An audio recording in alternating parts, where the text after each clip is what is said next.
When the mummified body of a prehistoric man was discovered encased in ice in the Alps of northern Italy back in 1991, it was like stumbling upon a 5,000-year-old time capsule.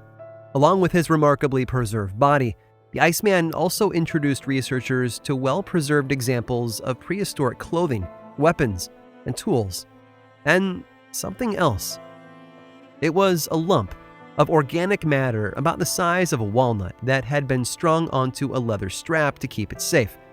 After getting the unusual object under a microscope, microbiologists realized what it was: a fungus known as Piptoporus betulinus.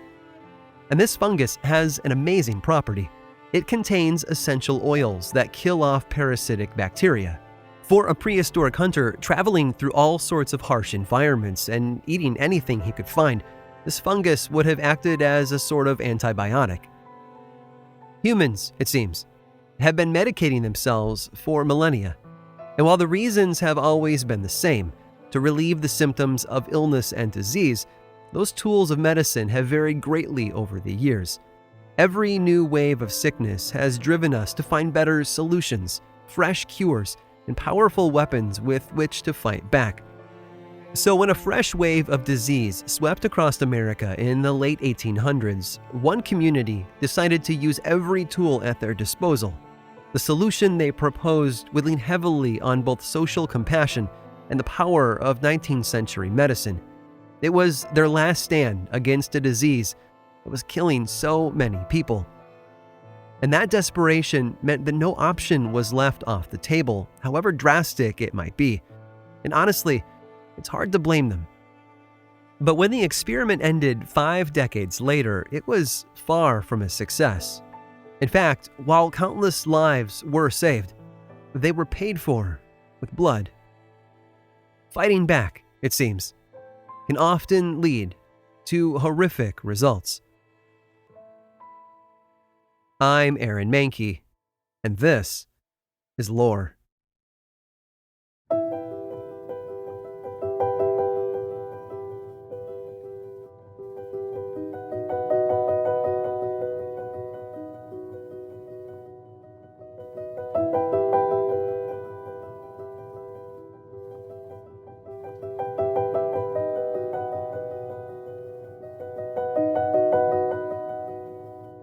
They called it the White Plague. It can be found in historical records dating back thousands of years, from the ancient Near East and India to China and Africa. Classical writers such as the Greek physician Hippocrates and the historian Herodotus all mentioned it within their body of work. Every culture had a name for it, and all of them meant roughly the same thing: death from within. When European culture moved into the 19th century, the illness became sort of a romantic focal point and took on the poetic title of the White Plague. But it was easy for those who remained untouched by its effects to paint it so lovingly. To many, it was just another disease, one they called consumption. Today, in the modern age of information, we refer to it by its scientific name, tuberculosis. But you can dress a disease up in any clothing you want, be it romantic or gothic or utterly modern, and it still wouldn't change how powerful it is. Whatever people were calling it, tuberculosis was devastating, and as urban population growth exploded across England and America in the mid-19th century, this silent killer expanded with it. But consumption did more than make people sick and kill them. It consumed hope. There was a palpable fear in the air, spreading as fast as any infectious disease, and people were desperate for a solution. So, with an eye toward how contagious this sickness was, they proposed a new idea: humane isolation. It was an idea that had been proposed by an English physician named George Boddington in 1840, but while his own facility never came to fruition, the idea spread, quickly reaching America. And one of the first places it was put into action was a location in Kentucky known as Mammoth Cave. The cave happened to be owned by a physician named Dr. John Croghan, and he saw it as the perfect setting for healing. Caves have a tendency to maintain a constant internal temperature, and with the wide openings supplying the interior with fresh air, Crogan felt that tuberculosis patients could only benefit. In late October of 1842, he transported 15 patients to the cave and set each of them up in small stone huts. Those who were able would share meals together, while the rest stayed in their little homes, resting and hoping. It was rustic living with a goal of recovery. The experiment didn't last very long, though. By early February, 2 of the 15 patients had died from the disease. The remaining 13 packed up and went home, and over the following 3 weeks, they each slowly died as well. Even the project's mastermind himself, Dr. Crogan, couldn't escape the grasping hands of tuberculosis, dying 6 years later at his home, 90 miles to the north in Louisville. It would take another 60 years, but eventually someone else in Louisville tried implementing the idea of an entire facility devoted to the care of tuberculosis patients. With the city positioned right in the wetlands of the Ohio River, it was in a sort of horrible sweet spot for the spread of the disease, which is why, in 1910, a fresh outbreak began to take lives. In response, an open-air hospital was built with the goal of caring for the sick. But a year later, plans changed, and the location was moved south of the city, into the hills of the Kentucky countryside. It was there that the hospital planners purchased the land that had long been known as Waverly Hills, named by a young schoolteacher in the 1880s after a series of novels by Sir Walter Scott. When the first Waverly Hills Sanatorium opened its doors in December of 1912, the physicians had a lot of hope. With open-air environments and room for over 40 patients, it was the perfect location to care for the sick. 2 years later, another 50 beds were added. But as the years went by, that initial hope was giving way to creeping despair. There simply wasn't enough room for everyone who needed their help. So funds were raised, and construction began on a new, larger, more modern facility. It would take them nearly 3 years to complete it, but when it was finished in 1926, the new Waverly Hills Sanatorium was an impressive beacon of hope. At 5 stories tall, the new facility boasted room for over 400 patients. Surely that would be enough, right? Sadly, that wouldn't be the case. As the years went by, more and more buildings were added to the original, expanding the hospital's capacity and ability to help. But while their intentions were good, some of the methods they used in the service of that goal were much less humane than we might imagine. Modern medicine was offering the doctors there a fresh batch of new treatments. And just as humans have done for thousands of years, Waverly Hills was quick to put those new tools to the test. Still, no one fully expected just how many tools would need testing. And with all that experimenting came a multitude of pain. Pain, and so much blood.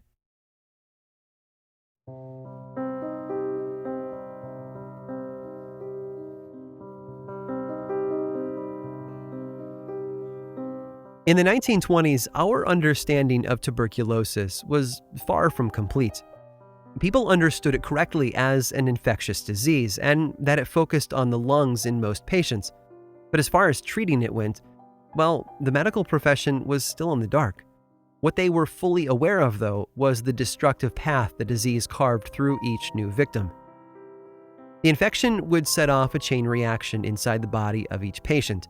Breathing would become difficult, even painful, and this would often be accompanied by violent fits of coughing, and it was common for those fits to produce blood. As you might expect from any sort of infection in the body, fever was also common, as was digestive issues. It was the weight loss and fatigue that earned the disease the common name of consumption, and it was also the most visible sign that caretakers could see. Tuberculosis was clearly gaining ground if the sick person was withering away day after day. In the age before X-rays and MRIs, it was hard to argue with proof you could see with your own 2 eyes. And this, of course, was at the root of the New England vampire panic, which spanned the century between the 1790s and the 1890s, all built on the unusual belief that families and communities were plagued by this wasting disease were actually victims of dark forces feeding on them from the grave. Stop and think about that for a moment. Tuberculosis was such a devastating disease that supernatural folklore was a natural lens to view it through. Thankfully, as the 20th century picked up steam, so too did modern medical science. There were new ideas about what caused the sickness to spread, and with them came possible new solutions for the infected. For the first time, people had ways of fighting back. At the ground level, the spread of the disease needed to be stopped, so patients were isolated in places like Waverly Hills Sanatorium. No matter a person's age or place in life, once they were diagnosed with the disease, they were removed from society. Families were often pulled apart, with a parent or child taken away from the rest of their loved ones and kept in isolation. It was also believed that fresh air and sunlight could be effective against the disease. And after all, that's why Waverly Hills and so many other sanatoriums like it were built high up in elevated places. Because of this, patients would be left to sit for hours inside open-air sunrooms, which admittedly sounds great if the weather is 75 and breezy, but this practice was maintained even in the dead of winter. The Waverly Hills physicians weren't content to let the fresh air of the Kentucky hillside do all the work for them, though. Patients who didn't recover fast enough were often left at the mercy of new, experimental techniques that were born out of noble intentions but carried horrible prices. And almost all of them began with the lungs. One of the ideas wasn't actually new. Developed in 1891 by a French surgeon, the technique known as the plombage thoracoplasty was a surgical attempt to intentionally collapse a lung with the hopes that it would force the body to heal faster. To do this, surgeons would cut away a piece of a rib, deflate the lung, and then fill the space with, well, stuff. While lead bullets were the original filler, time led to other materials, such as animal fat, pieces of bone, wax, silk, and even plastic balls. Another object often inserted into the lungs of patients at Waverly Hills was a balloon. Known as balloon dilation, surgeons would open up a patient's chest and place inflatable bags into the infected areas. It was meant to relieve the pain and pressure associated with breathing, but it often came with complications. Instead, another practice was implemented to get rid of the tight-chested feeling that tuberculosis created. Surgeons at the hospital would literally remove the muscle and ribs that protected the infected lung. In theory, this gave the patient a bit more room to breathe, but it was a horribly destructive procedure, and it was used only as a last resort. No matter what treatments were employed, though, there was always one common element underlying almost every aspect of life inside Waverly Hills: death. Whether it was brought on solely by the symptoms of the disease itself or due to complications from the various treatments used, death was in the cards for a good percentage of the patients. As always, the march of modern medicine rarely misses a beat. In 1943, while patients were being locked away inside the walls of Waverly Hills and experiencing the worst of experimental procedures, something miraculous happened. An antibacterial treatment was discovered with the potential to cure a number of bacterial infections, and one of those was tuberculosis. As a result, the number of new TB cases began to dwindle year after year. By 1961, the total population of sick had dropped to a level that simply didn't make sense to house in a massive facility like Waverly Hills, and so the patients were moved and the doors were closed. Like a lot of very large buildings, the facility experienced a second life. Waverly Hills became Woodhaven Geriatric Center, but that closed 2 decades later. Since then, the property has bounced around from owner to owner like a sort of real estate version of hot potato. But if the stories are true, the building is far from empty.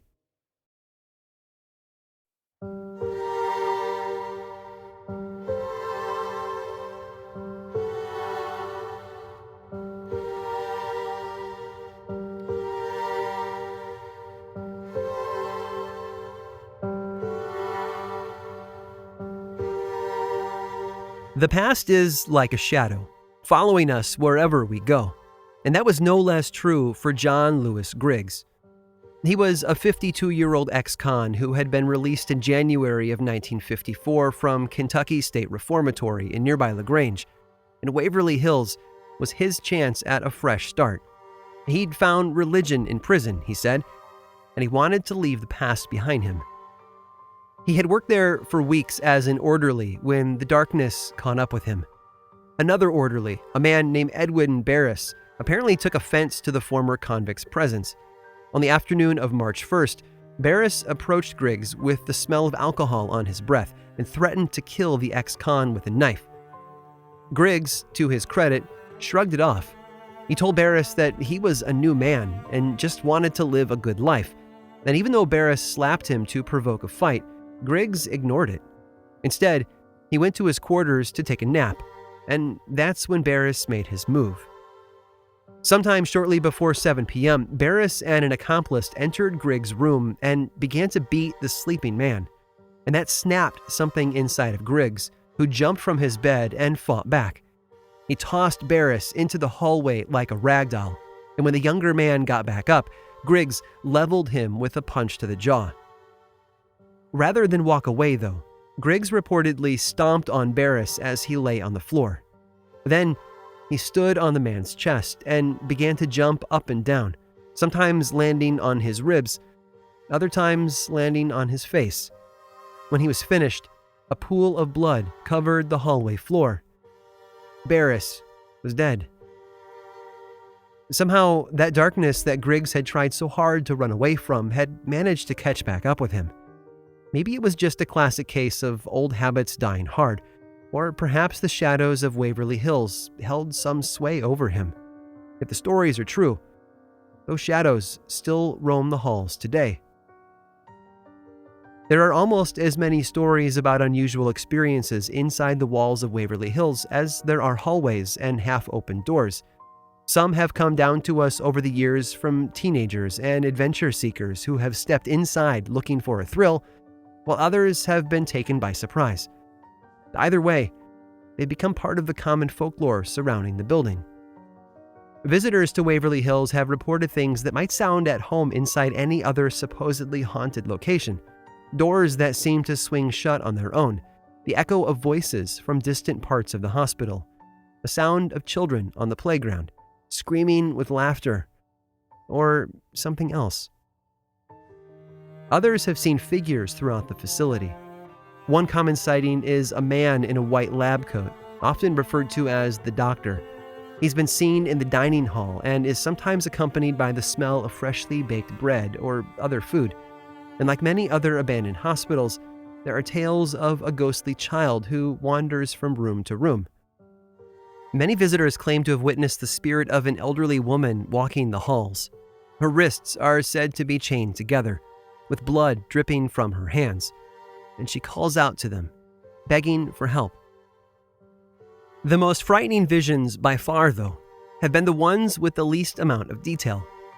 Many visitors have seen what can only be described as shadow people, dark clouds that move like humans across open doorways and around the corners at the ends of halls.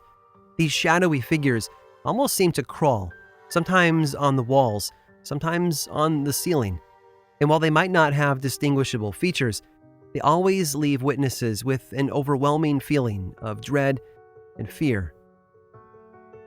However spread out across the facility these sightings might be, it's still all a lot to take in, which is why one room in particular is such a powerful location. Because it's there that so many of these elements all seem to come together. Countless stories paint it as the central spot at Waverly Hills, and it's hard to argue. From shadowy figures and visions of a dead woman to otherworldly voices and cries of anguish, Room 502 has it all. And there may be a good reason why. Legend says that a nurse took her own life in that very same room back in 1928. There are a variety of stories about the reasons behind her suicide, ranging from hopelessness over an unwanted pregnancy to murder at the hands of one of the doctors. Whatever the cause might have been, her story came to an end right there in room 502. Even the staff, it seems, could not escape the darkness of Waverly Hills.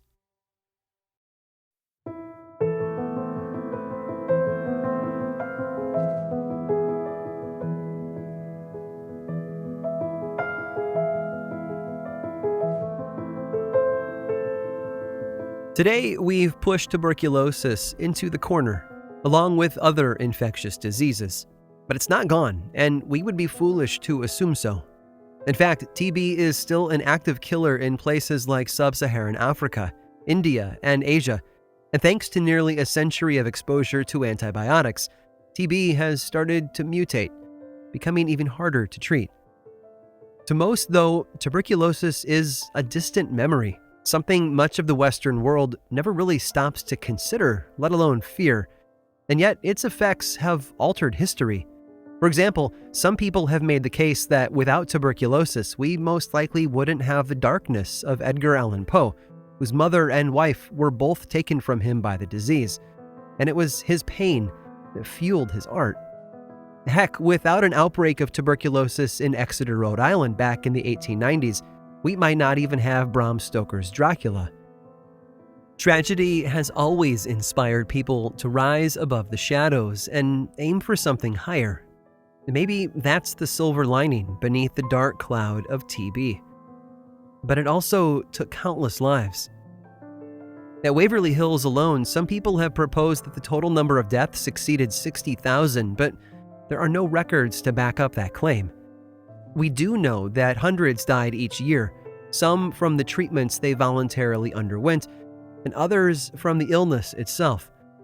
They were taken up to the heights of the Kentucky countryside, and then just withered away. One more detail. There's a large tunnel that runs from the foot of the hill to the facility up top. When it was constructed in 1926, the tunnel's original purpose was to serve as a ventilation shaft for the boilers down below. There was even a small track system installed to allow for supplies to be transported up the shaft, rather than forcing deliveries to make the trek on foot. The hospital staff also found the tunnel to be useful, though, especially in the winter, when the snow was deep and the winds were cold and piercing. The warm, steady climb up the cement tunnel was the perfect alternative to hiking a small mountain each day. One side even had stairs. Honestly, it was perfectly built for pedestrian traffic. But as the years wore on and the death toll ticked higher and higher, the hospital staff found another use for that underground passageway. You see, along with fresh air and sunlight, the physicians at Waverly Hills believed their patients needed hope and positive attitudes to truly heal. The last thing a patient needed to see from their window was the corpse of a friend being carried away. So the ventilation tunnel took on new life as a highway for the dead. Rather than carry the corpses of TB victims out the front or back door, where the still living might happen to see them, each new body was wrapped up and taken deep beneath the facility. Then, it was placed on a cart and lowered secretly to the bottom of the hill. As a result, that old ventilation shaft took on a less optimistic name: the body chute. The real story of Waverly Hills isn't one of haunted hallways and paranormal investigations. It's a tale of suffering, death, isolation, and hopelessness. And that's what makes it a place of darkness more than anything else. I get it, trust me.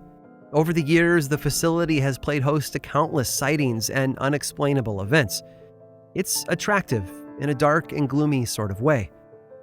But in the end, whether or not we believe those stories takes the backseat to a much larger truth. We, as human beings, are very good at creating darkness. And then, we have to find a way to live with it.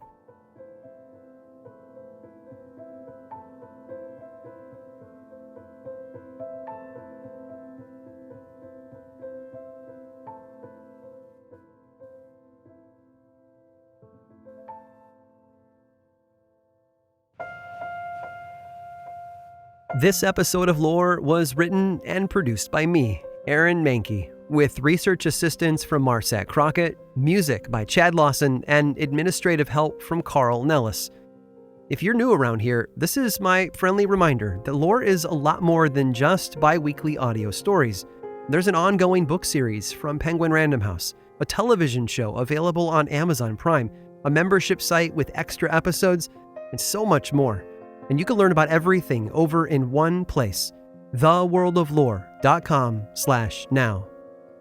Folks, that's a wrap on today's episode, but some people like to stay up on news and have it delivered straight to their inbox, and you can do that by subscribing to The Epitaph, the official lore newsletter. You can learn more about that over at lorepodcast.com/newsletter. And I've said it before, but if you're a social media sort of person, you should follow the show. We're available over on Twitter, Facebook, and Instagram. Just search for Lore Podcast, all one word, and then click that follow button. And if you do, be sure to say hello. And as always, thanks for listening.